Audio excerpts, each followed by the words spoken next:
வணக்கம். தினமலர்.com மாலை 4 மணி செய்திகள். முக்கிய நிகழ்வுகள். பிரதமர் அலுவலகத்தில் அதிகாலையில் திடீர் தீ விபத்து. பதவிக்காலம் நிறைவடையும் நிலையில் மீண்டும் ஒரு சர்ச்சை. முக்தல் குழு விசாரணைக்கு பிசிசிஐ கடும் எதிர்ப்பு. உத்தரவை ஒத்திவைத்தது சுப்ரீம் கோர்ட். வாக்காளர்களுக்கு நன்றி தெரிவிக்க முயன்றால் வழக்கு பாயும் என்று தேர்தல் கமிஷன் எச்சரிக்கை. காஞ்சிபுரம் அதிமுக வேட்பாளர் மீது வழக்கு பதிவு. விரிவான செய்திகள். டெல்லியில் பிரதமர் அலுவலகத்தில் அதிகாலையில் தீ விபத்து ஏற்பட்டது. முக்கியமான ஃபைல்கள் எரிந்தனவா என்ற விவரம் எதுவும் தெரியவில்லை. டெல்லியில் தெற்கு பிளாக்கில் பிரதமர் அலுவலகம் செயல்பட்டு வருகிறது. செவ்வாயன்று அதிகாலை 6 மணியளவில் பிரதமர் அலுவலகத்தின் தரைத்தளத்தில் திடீரென தீ பிடித்தது. உடனடியாக தீ தடுப்பு அலாரம் ஒலித்ததை தொடர்ந்து தீயணைப்பு துறைக்கு தகவல் அளிக்கப்பட்டது. 6 தீயணைப்பு வண்டிகள் விரைந்து வந்து தீயை அணைத்தனர். கம்ப்யூட்டரின் UPS சாதனத்தில் ஏற்பட்ட மின்கசிவால் தீ விபத்து ஏற்பட்டதாக பிரதமர் அலுவலக செய்தி தொடர்பாளர் தெரிவித்தார். சேதமோ அல்லது யாருக்கும் காயமோ ஏற்படவில்லை என்றும் செய்தி தொடர்பாளர் கூறினார். தீ விபத்தில் பிரதமர் அலுவலகத்தில் இருந்த முக்கியமான ஃபைல்கள் எதுவும் எரிந்ததா என்ற விவரம் உடனடியாக தெரியவில்லை. தீ விபத்துக்கான காரணத்தை கண்டறிவதற்காக விசாரணைக்கு உத்தரவிடப்பட்டுள்ளதாகவும் பிரதமர் அலுவலக வட்டாரங்கள் கூறின. ஏற்கனவே நிலக்கரி சுரங்க ஊழல் வழக்கில் தொடர்புடைய ஆவணங்கள் காணாமல் போனது பெரும் அரசியல் சர்ச்சையாக உருவெடுத்தது. இப்போது ஐக்கிய முற்போக்கு கூட்டணி அரசின் பதவிக்காலம் நிறைவடைய உள்ள நிலையில் பிரதமர் அலுவலகத்தில் தீப்பிடித்திருப்பது பல சந்தேகங்களை ஏற்படுத்தியுள்ளது. IPL ஊழல் வழக்கில் சீனிவாசன் மற்றும் கிரிக்கெட் வீரர்கள் மீதான குற்றச்சாட்டுகள் குறித்து நீதிபதி முத்கல் குழு விசாரணை நடத்த உச்சநீதிமன்றத்தில் கிரிக்கெட் வாரியம் எதிர்ப்பு தெரிவித்துள்ளது. கடந்த 2013ஆம் ஆண்டு IPL போட்டிகளின் போது நடந்த ஸ்பாட் பிக்சிங் மற்றும் பெட்டிங் புகார்கள் குறித்து விசாரித்த நீதிபதி முகுல் முத்கல் தலைமையிலான குழுவின் விசாரணை அறிக்கையில் இந்திய கிரிக்கெட் வாரிய தலைவர் சீனிவாசன் மற்றும் 12 கிரிக்கெட் வீரர்கள் மீது குற்றம் சாட்டப்பட்டது. இது குறித்து விசாரணை நடத்த குழு அமைக்கும்படி உச்சநீதிமன்றம் உத்தரவிட்டதன் பேரில் 3 பேர் கொண்ட விசாரணை குழுவை கிரிக்கெட் வாரியம் பரிந்துரைத்தது. ஆனால் அந்த விசாரணை குழுவை உச்சநீதிமன்றம் கடந்த வாரம் நிராகரித்தது. அதோடு சீனிவாசன் மற்றும் 12 வீரர்கள் மீதான புகார்களை விசாரிக்க முத்கல் குழு தயாரா என்றும் நீதிபதிகள் கேட்டதற்கு முத்கல் குழுவும் சம்மதம் தெரிவித்தது. இந்நிலையில் IPL ஊழல் வழக்கு செவ்வாயன்று உச்சநீதிமன்றத்தில் நீதிபதி AK பட்நாயக் தலைமையிலான பெஞ்ச் முன் விசாரணைக்கு வந்தபோது கிரிக்கெட் வாரியம் சார்பில் ஆஜரான வக்கீல்கள் ஸ்பாட் பிக்சிங் மற்றும் பெட்டிங் புகார்கள் குறித்து முத்கல் குழு விசாரிக்க கடும் எதிர்ப்பு தெரிவித்தனர். புதிய குழுவை அமைத்து சீனிவாசன் மற்றும் கிரிக்கெட் வீரர்கள் மீதான புகார்கள் பற்றி விசாரணை நடத்த நீதிமன்றம் உத்தரவிட வேண்டும் என்றும் கிரிக்கெட் வாரிய தலைவர் பதவியிலிருந்து விலக்கி வைக்கப்பட்டுள்ள சீனிவாசனை மீண்டும் அதே பதவியில் அமர்த்த வேண்டும் எனவும் வாரியத்தின் சார்பில் ஆஜரான வக்கீல்கள் வலியுறுத்தினர். முத்கல் குழு சார்பில் ஆஜரான வக்கீல் சீனிவாசன் மற்றும் 12 வீரர்கள் மீதான புகார்களை விசாரிக்க CBI முன்னாள் இயக்குனர் ML சர்மா மற்றும் மும்பை டெல்லி போலீஸ் அதிகாரிகளின் உதவி தேவைப்படுவதாக தெரிவித்தார். இதை கேட்ட நீதிபதிகள் புதிய விசாரணை குழு அமைப்பது குறித்த உத்தரவை நிறுத்தி வைப்பதாக அறிவித்தனர். ஓட்டு எண்ணிக்கைக்கு முன்னர் நன்றி தெரிவிக்கவோ நோட்டீஸ் அளிக்கவோ முற்பட்டால் வழக்கு தொடரப்படும் என்று தேர்தல் அதிகாரி பிரவீன்குமார் எச்சரித்துள்ளார். விதிமீறிய அதிமுக வேட்பாளர் மீது வழக்கு பாய்ந்துள்ளது. தமிழகத்தில் கடந்த 24ஆம் தேதி ஓட்டுப்பதிவு முடிவடைந்த நிலையில் மே 16ஆம் தேதி ஓட்டு எண்ணிக்கை நடக்கிறது. இந்நிலையில் காஞ்சிபுரம் அதிமுக வேட்பாளர் வாக்காளர்களுக்கு நன்றி தெரிவிக்கும் போஸ்டர் ஒட்டியிருந்தார். இதுகுறித்து தலைமைச் செயலகத்தில் செய்தியாளர்களை சந்தித்த தமிழக தலைமை தேர்தல் அதிகாரி பிரவீன்குமார் ஓட்டு எண்ணிக்கை முடியும் வரை வாக்காளர்களுக்கு நன்றி தெரிவிக்கவோ போஸ்டர் ஒட்டவோ கூடாது என்று கூறினார். அவ்வாறு செய்தால் வழக்கு தொடரப்படும் என்று கூறிய பிரவீன்குமார் காஞ்சிபுரம் அதிமுக வேட்பாளர் மீது வழக்கு தொடரப்படும் என்றும் கூறினார். ஓட்டு எண்ணிக்கை தொடர்பாக வரும் மே 5ஆம் தேதி முதல் 7ஆம் தேதி வரை அலுவலர்களுக்கு பயிற்சி அளிக்கப்படும் என்று கூறிய பிரவீன்குமார் மே தின கொண்டாட்டம் கோடைக்கால தண்ணீர் பந்தல் அமைக்க எவ்வித தடையும் இல்லை என்றும் தெரிவித்தார். சீக்கியர்களுக்கு எதிரான கலவரத்தை தூண்டிவிட்டதாக காங்கிரஸ் கட்சி மீது அமெரிக்க நீதிமன்றத்தில் தொடரப்பட்ட வழக்கு தள்ளுபடி செய்யப்பட்டுள்ளது. மற்றொரு வழக்கு நிலுவையில் உள்ளது.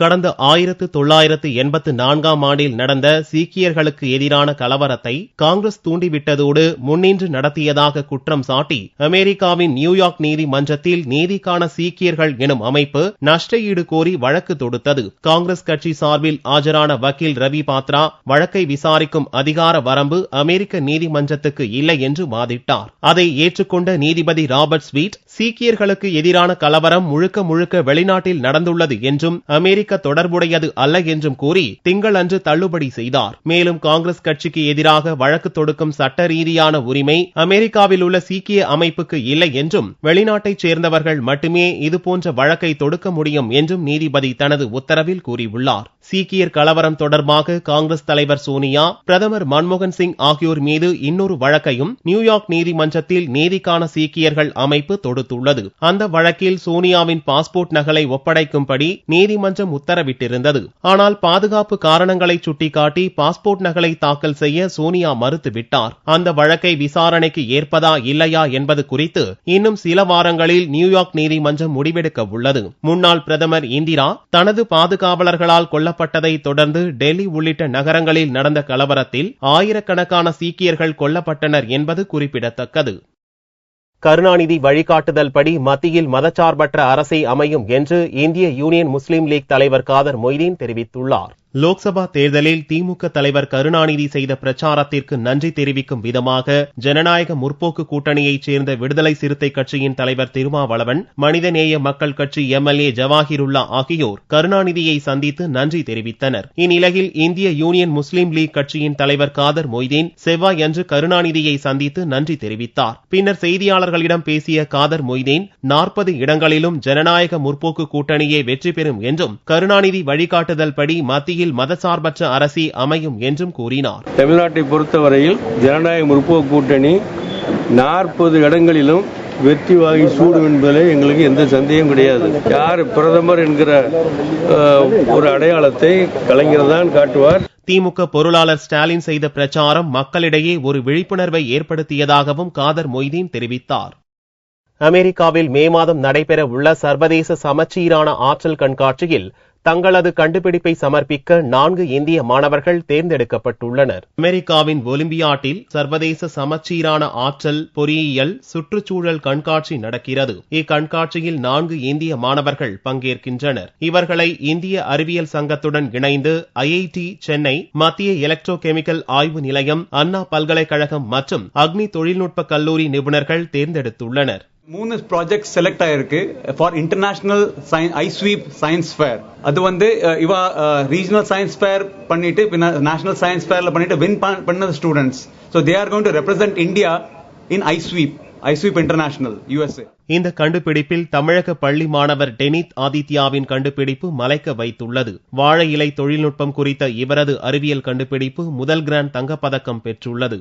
சென்னையைச் சேர்ந்த பள்ளி மாணவர் அஞ்சனியின் கண்டுபிடிப்பு உயிரியல் தொடர்பான செயல் திட்டம். இவர் 3வது கிராண்ட் தங்கப்பதக்கம் பெற்றுள்ளார். இவர்கள் தவிர குஜராத்தைச் சேர்ந்த மாணவிகள் மன்சி நிலேஷ்பாய் தல்சானி மற்றும் கைரவி தீபக் பாய் ராச்சாடியா ஆகிய இருவரும் வீண் பிளாஸ்டிக் பொருட்களில் இருந்து தண்ணீர், வெப்பத்தை எதிர்க்கவல்ல செங்கல்லை உருவாக்கி சாதனை படைத்துள்ளனர். இந்த 4 பேரும் மே மாதம் அமெரிக்காவில் நடைபெற உள்ள ஐஸ்வீப் எனும் மாநாட்டில் தங்களது திறமைகளை நிரூபிக்கின்றனர். கடுமையான கட்டுப்பாடுகளிடையே இவர்களது கண்டுபிடிப்பு தேர்ந்தெடுக்கப்பட்டுள்ளது என்பது குறிப்பிடத்தக்கது.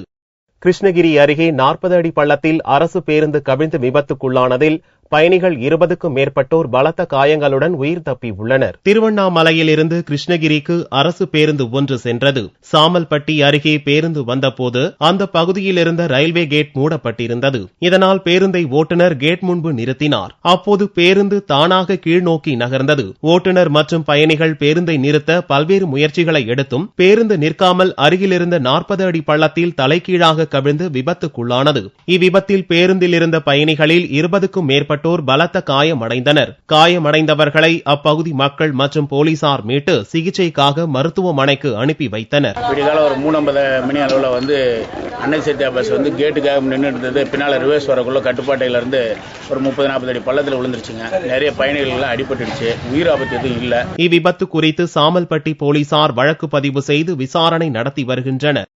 உத்தரப்பிரதேசத்தில் டூன் எக்ஸ்பிரஸ் ரயில் தடம் புரண்டு விபத்துக்குள்ளானதில் 5 பயணிகள் இறந்தனர். மேற்கு வங்க மாநிலம் ஹவுராவில் இருந்து உத்தரகாண்ட் மாநிலம் டேராடூனுக்கு செல்லும் டூன் எக்ஸ்பிரஸ் ரயில் திங்களன்று பிற்பகல் 2 மணி அளவில் உத்தரப்பிரதேச மாநிலத்தில் சென்று கொண்டிருந்தது. அம்பேத்கர் நகர் மாவட்டத்தில் உள்ள ஜஃபர்கஞ்ச் ரயில் நிலையம் அருகில் ரயில் சென்றபோது திடீரென தடம் புரண்டு விபத்துக்குள்ளானது. இதில் 8 பெட்டிகள் தண்டவாளத்திலிருந்து தடம் புரண்டன. சில பெட்டிகள் தலைக்குப்புற கவிழ்ந்தன. இவ்விபத்தில் 5 பயணிகள் இறந்தனர். 12 பேர் பலத்த காயமடைந்தனர். காயமுற்ற பயணிகள் அம்பேத்கர் நகர் மாவட்ட மருத்துவமனையில் சேர்க்கப்பட்டுள்ளனர். விபத்துக்கான காரணம் குறித்து கண்டறிய இலாகா பூர்வ விசாரணைக்கு ரயில்வே உத்தரவிட்டுள்ளது. தமிழக கேரள எல்லையில் அமைந்துள்ள கண்ணகி கோவிலில் சித்ரா பௌர்ணமி விழா நடத்துவது தொடர்பாக இரு மாநில மக்களிடையே ஒருமித்த கருத்து பேச்சுவார்த்தையின் மூலம் ஏற்பட்டுள்ளது. தேனி மாவட்டம் கூடலூர் வன உயிரியல் சரணாலய பகுதியில் உள்ள வண்ணத்திப்பாறையின் உச்சியில் 100 ஆண்டுகள் பழமை வாய்ந்த வரலாற்று சிறப்பு பெற்ற மங்களதேவி கண்ணகி கோவில் உள்ளது. இங்கு ஆண்டுதோறும் சித்திரை மாதம் பௌர்ணமி தினத்தன்று திருவிழா நடத்தப்படுகிறது. இந்த ஆண்டு திருவிழா வரும் 14ஆம் தேதி நடக்கிறது. தமிழகம் மற்றும் கேரள மாநில மக்கள் இணைந்து கொண்டாடும் இந்த திருவிழாவில் பக்தர்களுக்கு தேவையான அடிப்படை வசதி, பாதுகாப்பு குறித்து தேக்கடியில் ஆலோசனை கூட்டம் நடந்தது. இக்கூட்டத்தில் தேனி மாவட்ட கலெக்டர் பழனிசாமி, எஸ்பி மகேஷ் மற்றும் கேரள மாநிலத்தைச் சேர்ந்த அதிகாரிகள் கலந்து கொண்டனர். கூட்டத்தில் பக்தர்கள் பிளாஸ்டிக் பை, தண்ணீர் கேன்கள், பட்டாசுகள் போன்றவற்றை எடுத்து வரக்கூடாது என்று அறிவுறுத்தப்பட்டது. மேலும் அதிகாலை 4 மணி முதல் மாலை 3 மணி வரை மட்டுமே கோவிலுக்கு செல்லலாம் என்றும், கோவில் வளாகத்தில் பக்தர்கள் மாலை 5:30 மணிக்கு மேல் தங்க அனுமதி இல்லை என்றும் இரு மாநில அதிகாரிகள் தெரிவித்தனர். இருசக்கர வாகனங்களுக்கும் அனுமதி இல்லை. இப்பகுதியில் புலிகள் சரணாலயம் மற்றும் மேகமலை வன உயிரியல் சரணாலயம் இருப்பதாலே பல்வேறு கட்டுப்பாடுகள் விதிக்கப்பட்டுள்ளன. இரு மாநில எல்லையில் வருவதால் இரு மாநில மக்களிடையே பரஸ்பர பிரச்சினை இருந்து வந்தது. இந்த கூட்டத்தின் மூலம் சுமூக உடன்பாடு ஏற்பட்டுள்ளது. சித்ரா பௌர்ணமி திருவிழாவில் இரு மாநில பக்தர்களும் கலந்து கொள்வதால் பாதுகாப்பும் தீவிரப்படுத்தப்பட்டுள்ளது. கோடை வெயில் அதிகரித்துள்ள நிலையில் தஞ்சையில் உப்பு உற்பத்தியில் தொழிலாளர்கள் மும்மரமாக ஈடுபட்டுள்ளனர். தஞ்சை மாவட்டம் அதிராம்பட்டினம், மரவக்காடு, கீழத்தோட்டம் ஆகிய கடற்கரை பகுதியில் 3000 ஏக்கர் நிலப்பரப்பில் உப்பு உற்பத்தி செய்யப்படும் உப்பளங்கள் உள்ளன. மத்திய அரசு மற்றும் தனியாருக்கு சொந்தமான உப்பளங்களும் இங்குள்ளன. இந்த ஆண்டு பருவமழை இல்லாத நிலையில் தொழிலாளர்கள் கோடை துவங்குவதற்கு முன்பே உப்பு உற்பத்தி தொழிலை துவக்கினர். இந்நிலையில் தற்போது கோடை வெயிலின் தாக்கம் அதிகரித்துள்ளதால் உப்பளங்களில் தொழிலாளர்கள் மும்முரமாக உப்பு உற்பத்தியில் ஈடுபட்டுள்ளனர். சமீப காலமாக உப்பு உற்பத்தியின் ஏற்றுமதி குறைந்து காணப்படுவதாகவும், இந்த தொழிலால் தங்களுக்கு கண் பாதிப்பு மற்றும் கால்களில் கட்டி வருவதாகவும், இதற்கு மத்திய அரசு உரிய நடவடிக்கை எடுக்க வேண்டும் என்றும் தொழிலாளர்கள் கேட்டுக் கொண்டனர். கெமிக்கல் எங்களுக்கு எல்லாமே கஷ்டம் தான். எங்களுக்கு காலைல கல் அடிக்கும், அந்த உப்பு கல் அடிக்கும், பெருசாக அடிக்கும். திரும்ப நல்ல வெயில் உச்சி வெயில் மணி 12 மணி ஆக போகுது. இந்த வெயில் அடிக்கும் போது கண் பாதிக்கப்படுது. அதுக்கு எங்க மத்திய அரசு எனக்கு எந்த உதவி பண்ண மாதிரி உதவி பண்ண மாதிரி ஏதாவது பண்ணுங்க. மழை காலங்களில் உப்பு உற்பத்தி செய்ய முடியாத நிலையில் கோடை காலத்திலேயே அதிக அளவு உப்பை உற்பத்தி செய்ய அரசு நடவடிக்கை மேற்கொண்டுள்ளது. தங்கத்தின் விலையில் செவ்வாய்க்கிழமையன்று ஒரு சவரனுக்கு 48 ரூபாய் குறைந்திருந்தது. ஒரு சவரன் தங்கம் 22,512 ரூபாய்க்கு விற்பனையானது. 1 கிராம் ஆபரண தங்கம் 2,814 ரூபாயாக இருந்தது. வெள்ளி கிராமிற்கு 30 காசுகள் குறைந்து 45 ரூபாய் 60 காசுகளுக்கு விற்பனையானது. பார் வெள்ளியின் விலை 42,645 ரூபாயாக இருந்தது. தொடர் மின்வெட்டு, கடும் கோடை வெப்பத்தால் மண்பானைகளின் விற்பனை சூடு பிடித்துள்ளது. லோக்சபா தேர்தல் வரை அமைதி காத்து வந்த மின்வெட்டு மீண்டும் பூதாகரமாகிவிட்டது. அறிவிக்கப்படாத மின்வெட்டால் சென்னை தவிர பிற மாவட்ட மக்கள் கடும் அவதிப்பட்டு வருகின்றனர். மின்வெட்டோடு கடும் கோடை வெயிலும் சேர்ந்து கொண்டதால் பலரும் குளிர் பிரதேசத்தை நாடி சென்றுவிட்டனர். மேலும் வரும் மே 4ஆம் தேதிதான் கத்திரி எனப்படும் அக்னி வெயில் வரப்போகிறது என்றாலும் தற்போதே வெயில் கொளுத்த துவங்கிவிட்டது. கோவை மாவட்டத்தில் வெயிலிலிருந்து தப்பிக்க மண்பானைகளில் நீர் நிரப்பி மக்கள் அருந்தி வருகின்றனர். அந்த வகையில் 5 முதல் 20 லிட்டர் வரையிலான கொள்ளளவு கொண்ட மண்பானைகள் சந்தையில் வர துவங்கி விற்பனை சூடு பிடித்துள்ளது. பானைகள் மட்டுமின்றி ஜக்குகள், காய்கறிகளை பாதுகாத்து வைக்கும் வகையிலான மின்சாரம் தேவையற்ற குளிர்சாதனமும் விற்பனைக்கு வைக்கப்பட்டுள்ளன. மண்பானையெல்லாம் ரொம்ப நிறைய போயிட்டு இருக்குதுங்க. கோடை விடுமுறையினால மக்கள் எல்லாம் ஆர்வமா எடுத்துட்டு இருக்கிறாங்க. பைப் வச்ச பானை, பைப் இல்லாத பானையும் இருக்கு. 250 450 ரூபா வரைக்கும் நம்மகிட்ட இருக்கு. அப்புறம் இங்கெல்லாம் விலைவாசி எல்லாம் அதிகமா இருக்குங்காட்டி நம்ம போய் அங்க மதுரையிலேருந்து வருதுங்க. மதுரை, மானாமதுரை அப்படி சில ஊர்ல வந்துருது. இங்க மண்பானை செய்யறதுக்கு ஆளுகள்லாம் இல்லை. ஆளுகள்லாம் ரொம்ப கம்மியாயிட்டாங்க. அப்படிங்கும்போது நம்ம வெளியிருந்தா கொடுத்து எடுத்துட்டு வரோம். அங்கேயே அதிகமான ரேட்டு. அதனால இங்க சேர்றப்ப அதிகமா ரேட் எல்லாம் ஆகுது. 250 550 ரூபா வரைக்கும் இருக்கு. பைப் வச்ச பானை இருக்கு, மண் தவளை பானை இருக்கு. அப்படிங்கும்போது நிறைய பானைகள் இருக்கு. காய்கறி ஃப்ரிட்ஜுகள் இருக்கு. கரண்ட் சுத்தமாகவே இருக்கிறதும் இல்லை. அப்படிங்கும்போது இந்த மண் பொருளை மக்கள் விரும்பி எடுக்கிறாங்க. குளிர்ச்சியா, ஆரோக்கியம், உடம்புக்கு ஆரோக்கியமா இருக்கும் அப்படிங்கிறது விரும்பி எடுத்துட்டு இருக்கிறாங்க. இந்த மண்பானைகள் 150 துவங்கி 500 ரூபாய் வரை விற்பனை செய்யப்படுகிறது. இந்த பானைகளில் பைப் வைத்து தருவதால் பொதுமக்களிடையே வரவேற்பு ஏற்பட்டுள்ளது. இப்போ நவீன முறையில பைப் எல்லாம் வச்சு செட் பண்ணி இருக்கிறது நல்ல இதா இருக்குது. கரண்ட் தட்டுப்பாடுங்கிறதுக்கு பதிலாக கரண்ட் பில் ஏறதுக்கு இது எவ்வளவோ எங்களுக்கு பயன்பாடா இருக்கு. தமிழகத்தில் அதிகபட்சமாக 110 டிகிரியை வெயில் தொட்டுச் செல்லும் நிலையில் மக்கள் கடும் அவதிப்பட்டு வருகின்றனர். பணம் படைத்தவர்கள் ஃபாரினுக்கு செல்லும் நிலையில் நடுத்தர வர்க்கத்தினர் இந்த மண்பானைகளை பொன் பானைகளாக கருதி கோடை வெப்பத்தையும் மின்வெட்டையும் சமாளித்து வருகின்றனர். மீண்டும் செய்திகள் இந்திய நேரப்படி இரவு 8 மணிக்கு. வணக்கம்.